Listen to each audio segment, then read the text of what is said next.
Mahal ko ang aking bayan, sapagkat utang ko dito ang aking kaligayahan. Marami akong dapat paniwalaan sa Diyos, sapagkat nawalan ako ng pananalig sa mga tao. Ang maging masaya ay hindi nangangahulugang magpakasawa sa kalokohan. Ang kaluwalhatian ng pagligtas sa isang bansa ay hindi para sa kanya na nag-aambag sa pagkasira nito. Halos 7 taon ako sa Europa, ngunit kailangan kong magbalik. Naniniwala ako sa kasabihan na kabataan ang pag-asa ng bayan. Ligayang pagbabalik kasi sa mga iba. Maraming salamat sa iyong pagtanggap, Kapitan Tiago. Loob, tayo maghahapon na. Talagang pinaghandaan niyo ang hapunan na ito.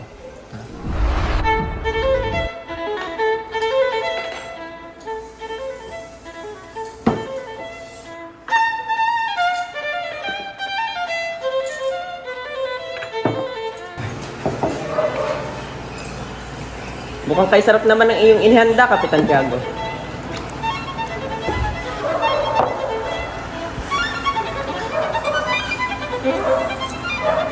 Ilang taon ka sa ibang bansa? 7 taon, Don Tiago. Ginamit ko ang aking pinakabagong reseta sa pagkain nilalahad ko ngayon. Painat mo ako. Don Tiago, kayo ay mapo at makisali sa amin. Huwag niyo na akong alalahanin. Ang pagsasalong ito ay pasasalamat sa Birhen ng iyong pagbalik. Tayo at magdasal. Panginoon, maraming salamat sa pagsasalo-salo namin ngayong gabi. Yan lamang po, amin.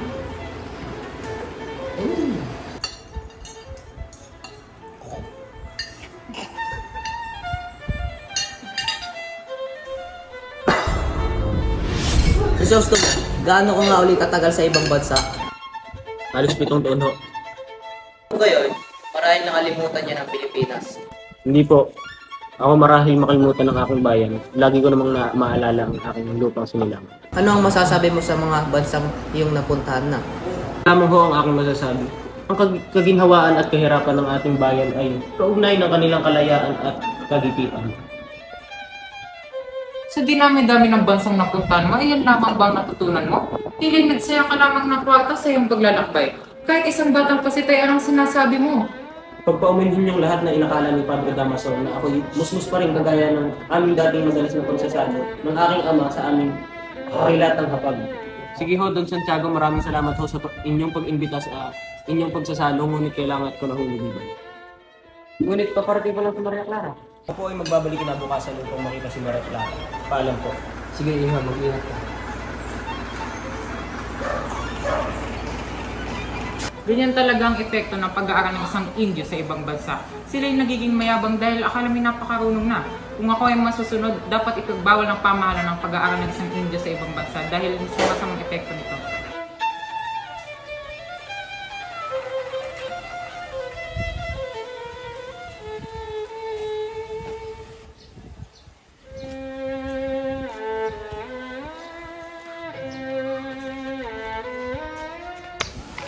Buenas noches, Teniente Guevara. Buenas noches, Crisostomo. Batid ko lamang ang sabihin na napakainit ng ulo ng ating mga pride. Ikaw lamang ay aking binabalaan nang sa gayon hindi ka matulad sa sinapit ng iyong.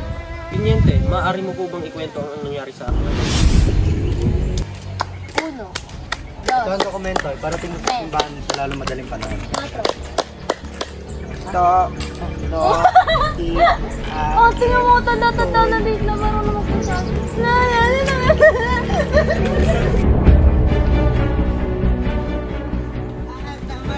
Tama na yan, bawang bata.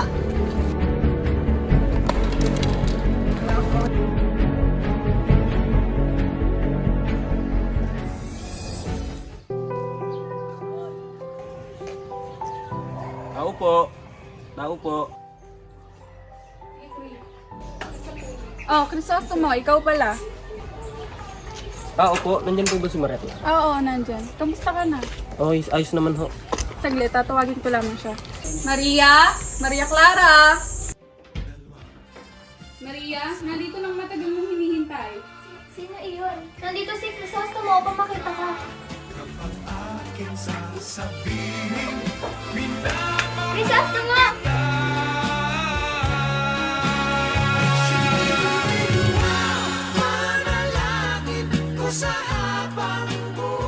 Tingnan mo na nakauwi ka na. Labis na kitang gustong makita. Tara sa loob.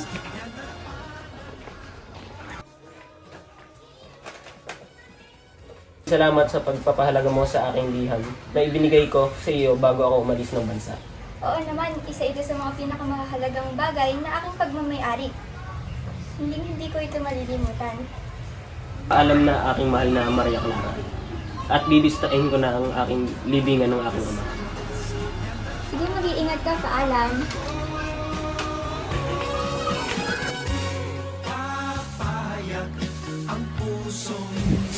Kayo po ba ang namahalas puntod ng aking ama? May kasakit ako at naging abala kaya hindi nakabalik tayo. Sabi ni Kapitan Tiago ay siya na ang magpapagawa ng ito. Doon nakalibing sa likod ng cross ang puntod na iyon. Tanong po natin kung nasaan yung cross. Ay, magandang umaga ho. Alam mo ba kung aling puntod doon ang may cross? Yung po ba may malaking krus? Malaking cross nga. Yung po bang halaman na may namumulaklak sa puntod? Iyon na nga. Sinunog ko na po yung krus. Sinunog? Bakit naman ninyo sinunog? Inutos po ng malaking kura. Sinong malaking kura? Sa mamalong kura, si Padre Garote. Kahit ituro nyo lang kung nasan yung puntod at alam nyo naman kung nasan, di ba? Wala na po doon sa puntod yung patay. Ano sabi nyo? Nasisiraan na ba kayo? Wala pang isang taong nakalibing aming hinahanap. Totoo nga po, pero matagal nang ipinahukay iyon na isang malaking kura ng ilang buwan na nakakaraan. Ipinalipat ito sa mga libingan ng mga incheck, pero dahil sa bigat at umuulan ng gabing iyon, kaya't Sinunod mo naman. Isa kang sawing palad.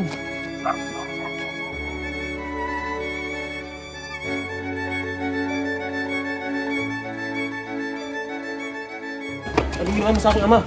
kakamali po kayo, wala akong ginawa sa inyong ama. Kung wala, Hindi po ako. Natitiyak kung tinutukoy nyo ay si Padre Damaso, ang paring pinaltan ko.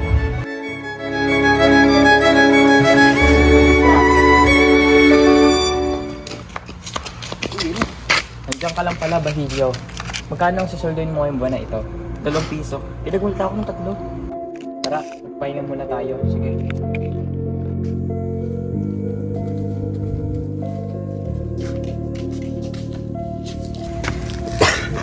Bayaran mo na kaya sinasabing aking ninakaw at para hindi na tayo magpagkama ng magnanakaw at para makauwi na rin ako. Naulol ka na ba, Crispin? Sabi ng saklas ng mayor ay 2 onsa ang hininakaw. 32 piso yun. Hindi sa sapat na sinasweldo ko sa hinihingi nila. Natatakot ako, Basilio. Napakasama ng kura, lalo na ang sakristang mayor. Huwag ka matakot, Crispin. Kasama natin ang inay. Mapasaway na bata! Ikaw, Basilio, kalahating multa ipapata ko sa'yo dahil sa hindi magandang tunog ng kampana.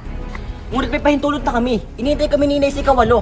Wala akong pakialam! Hindi ka uwi sa ika-8 hanggang ika-10! Pero Ginoo, hindi kami makakalabas ng ikasyam at malayo pa ang bahay namin.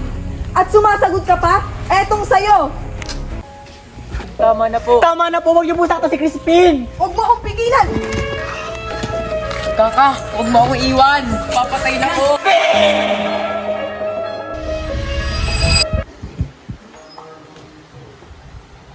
Naku, ako'y nasasabik ng kainin ng mga ulam na ito. At padating na din ang aking mga anak. Tiyak na sila'y masasarapan sa mga pagkain na hinanda ko. Inay, gusto mo po ang pinto. Anak, Basilio, bakit pawis na pawis ka? Huwag niyo po ako nalahanin, inay. Nasaan si Crispin, anak? Naiwan po siya sa kumbento, inay. Ano? Bakit siya naiwan? Napagkaman po siya nagnakaw. Ano? Sige, mamahinga ka muna. Bukas na bukas ay paparoon ako sa simbahan upang kausapin ng mga kura.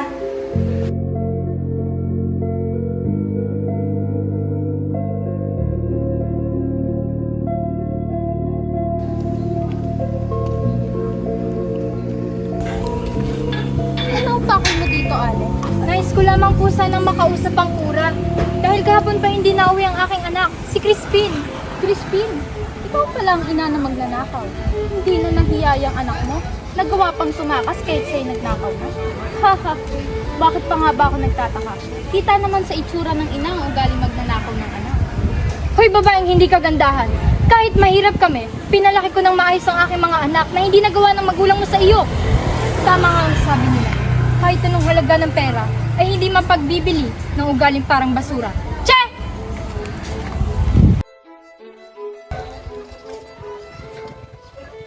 Ay naku, 2 araw nang hindi nauwi ang anak ko si Crispin. Nasaan na kaya yun? Ikaw ba si Isa ang ina ng magnanakaw na si Christine? Opo, ako nga po ang ina ni Crispin. Ngunit hindi magnanakaw ang anak ko. Huwag ka na magkaila. Kung ayaw pa lumala ang iyong sitwasyon, ilabas mo na anak mo.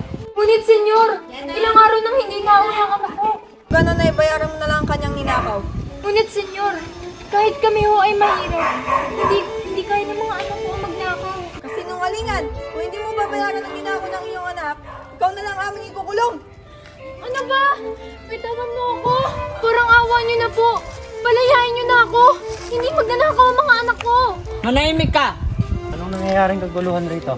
Ayon ho sa mga kura ay nagnanakaw ang mga anak ng babaeng ito. Pakawalan mga babaeng yan. Pinaglaro ko lang kayo ng mga kura.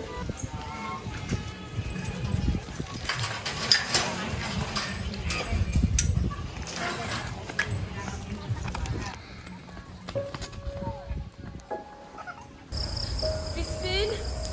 Basilio? Mga anak ko. Nandito na si nanay. Crispin? Basilio? Mga anak ko. Crispin? Basilio?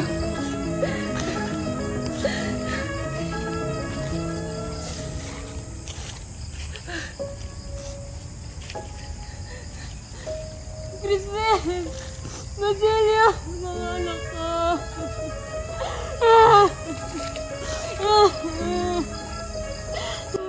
Crispin! Basilio! Mga anak ko! Nasaan na kayo mga anak? Mga anak ko! Nasaan na kayo?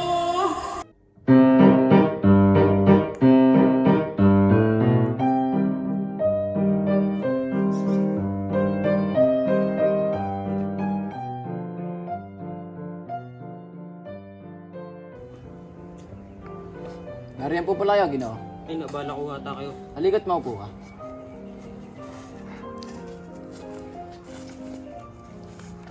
Ano pong may paglilihon ko sa inyo? May isasangguni lamang ho sana ako sa inyo. Ano iyon? Nais ko po sanang humingi ng payo sa inyo. So, gaya ng ginawa ng aking ama noong siya'y nabubuhay pa. Nais ko po sanang magpatayo ng paaralan. Matagal ko na rin pinapangarap yan. Marahil ay iisipin din ng mga tao na baliw kayo dahil nahingi kayo ng payo sa pinagkakamalang baliw na katulad ko. Matutuloy ang iyong plano kung hingi ka ng tulong sa Kura o Kapitan. Ngunit kung hindi ka susuporta ng may kapangyarihan, ay tiyak na mabibigo ka. Parang isang pagmamalabis ang inyong payo. Ang Espanya ay may malasakit sa Pilipinas. Kung sila'y magkakamali, sila'y sinisikap nilang itama ang kanilang pagkakamali. Ngunit ang yumukod o hindi yumukod sa may kapangyarihan, ang kapalit ay kapahamakan. Bakit ako yuyukod kung hindi naman kailangan? Bakit ako susuko kung kaya ko naman lumaban? Hindi niyo ho ba alam na silang may kagagawa ng pagkamatay ng aking ama? Ang umiwas sa punglo ay hindi isang kaduwagan. Subalit kamangmangan ang sumagupa sa kamatayan. Huwag niyo munang gawin ang inyong plano hanggat hindi niyo pa lubusang matatanggap ang pagkamatay ng inyong ama. Naniniwala na ho ako sa inyong sinasabi. Maraming salamat ho at ako'y aalis na. Sige, iyo. Kayo mag-ingat.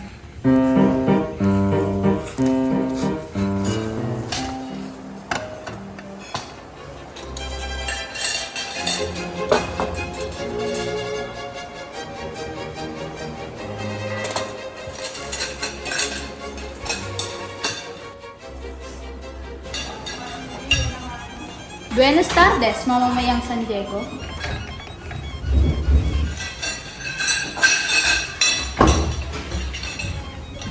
Buenas tardes sa inyong lahat. Bakit hindi rin ipagpatuloy ang napapag-usapan niyo? Nabanggit lamang sa aking mo na mga arkitekto at reverensya ang nakatulong sa kanya.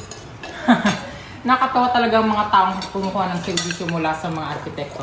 Mas nagpapakita lamang ito ng kamangmangan ng isang Indio. Ngunit kailangan talaga ng eksperto ang pinapatay yung gusali ng Crisostomo. Aapat na paderati isang bubong lamang ang kailangan sa paaralan. Kami ng mga Franciscano nakapagpagawa ng gamutan sa murang halaga lamang. Siya ay nagbabayad lamang ng 8 kwalta sa kada araw sa mga manggagawang galing ibang bansa. What? 8 kwalta? Yan ang katotohanan. Kapag ang isang Indio ay nakatapak sa Europa at may kalamang nalaman, siya nang nagpapalagay na parang isang doktor. Sandali lamang, Padre Dan. Magbabayad ang lahat. Ngayon pa lamang ang pinaparusahan na ng ama ng isang ulpo na nangamatay sa loob ng bilangguan na walang mahigaan. Mga mamamatay tao! Mga mamamatay tao! Ako naman ang pakinggan nyo! Lumayo kayo kung hindi nyo ibig mamatay! Ilang beses na pinatuloy sa aming tahanan ang uparing ito. Ngunit ano ang kanyang ganti? Pinagbintangan at pinakulong niya ang aking ama at patuloy ang pangangalpusta sa amin. Hindi ba dapat siyang mamatay? Sas tumawad!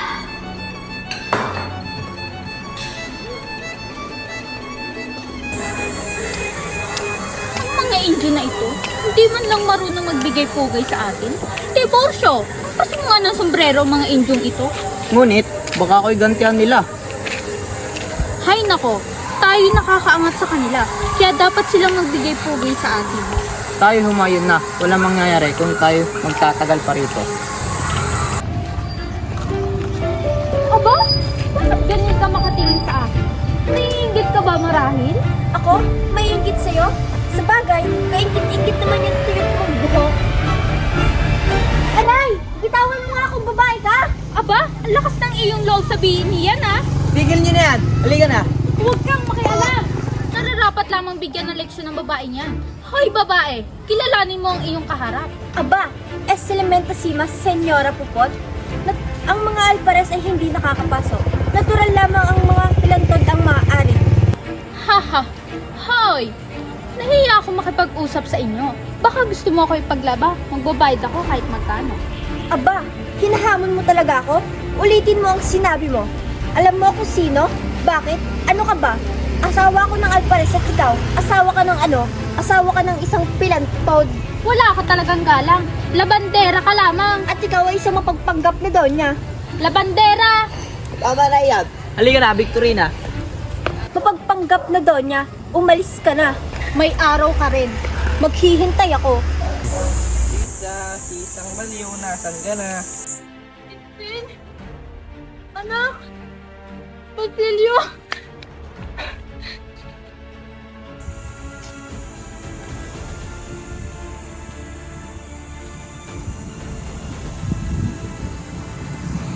Tumama ka sa akin. Hindi! Hindi! Wag! Hindi! Papuntahin ang babaeng baliw sa silid at gusto kong makarinig ng kanta. Masusunod po, Donya.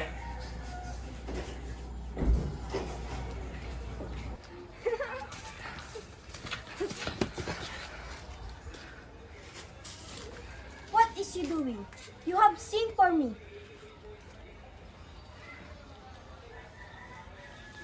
Come on, sing now.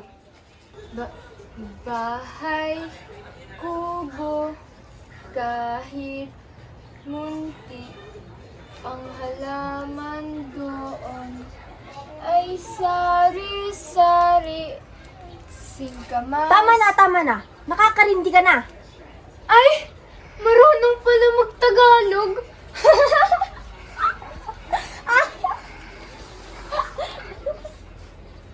Iwanan mo kaming dalawa. Ikaw isang mangmang na Indio ka. Pinapakanta kita at hindi ko sinabing sagutin mo ko. Tama na po! Tama na po! Dalhin mo ito sa ibaba at iyong lumutin. Bukas ay dadalhin ko sa kay Ginoong Crisostomo Ibarra. Susunod po.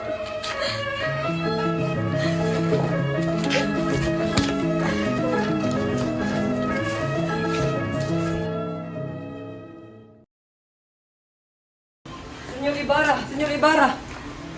Elias, ano yun? Kinakailangan niyo na pong lumisan sa halo't madaling panahon. Bakit naman? May isang pag-aasang nabunyag at ikaw at natunalang pinuno. Kung gayon man, anong dapat kong gawin?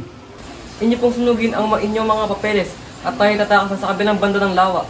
Sige Elias, ako lamang yung magpapalit.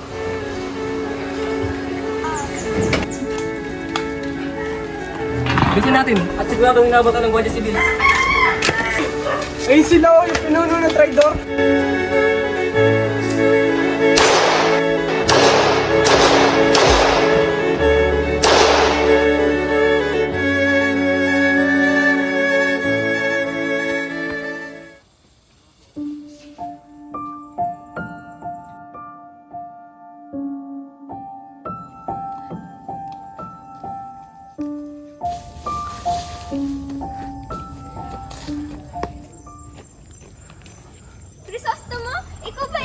nga, mahal kong Maria Clara.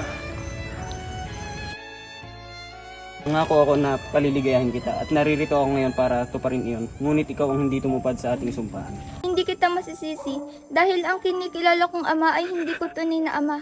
Hindi ako maaaring magpakasal sa iyo dahil ibubunyag ang lihim na iyon. Ano ang ibig mong mangyari? Madilim ang hinaharap. Ngunit gusto kong malaman mo na minsan lang ako umibig at hindi ito maangkin ni naman. Ano ang mangyayari sa iyo? Makas lamang ako, Maria. Hindi magtatagal at malalaman nila ito. Paalam, Crisostomo. Maria Clara, Ano ba yan, Kuya Isabel? huwag ka sana magugulat sa aking ibabalitang wala na si Crisostomo Ibarra. Po, saan niyo po yun nalaman? Nang sinubukan ng tumakas siya, ay nahuli ng mga gwardiya sibil at kinababaril sa ilog. Di po ito maaari. Crisostomo! Kung gayon ay ipapakasal na lamang kita kay Alfonso Linares. Hindi po ito maaari. Si Crisostomo lamang po ang taong aking minamahal. Hindi ko po kaya magpakasal kay Linares. Ngunit Maria Clara, ito lamang ang tanging paraan. Ito lamang naisip ko. Kung gayon, ay magmumungha na lamang ako. Hindi po pwede, Maria Clara. Huwag ka nang magbakulit pa. Kumbento o kamatayan, mamili kayo!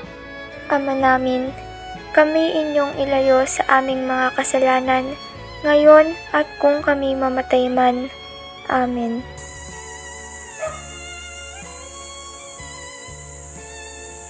Nay! Nay!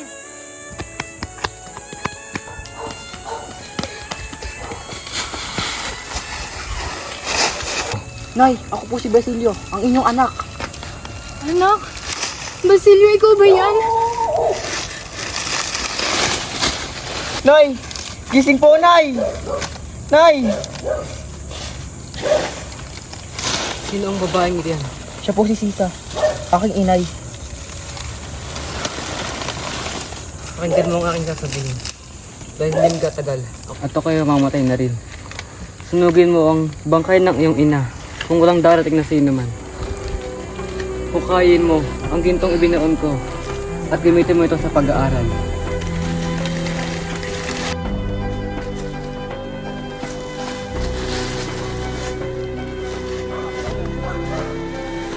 Mamatay akong hindi mo lang silayan ang ninding ng bukang liwayway ang aking inang bayan. Kuya mapalad na makakita, batiin ninyo siya at huwag kalimutan ang nalugmok na nasawi sa dilim ng gabi. Sino ka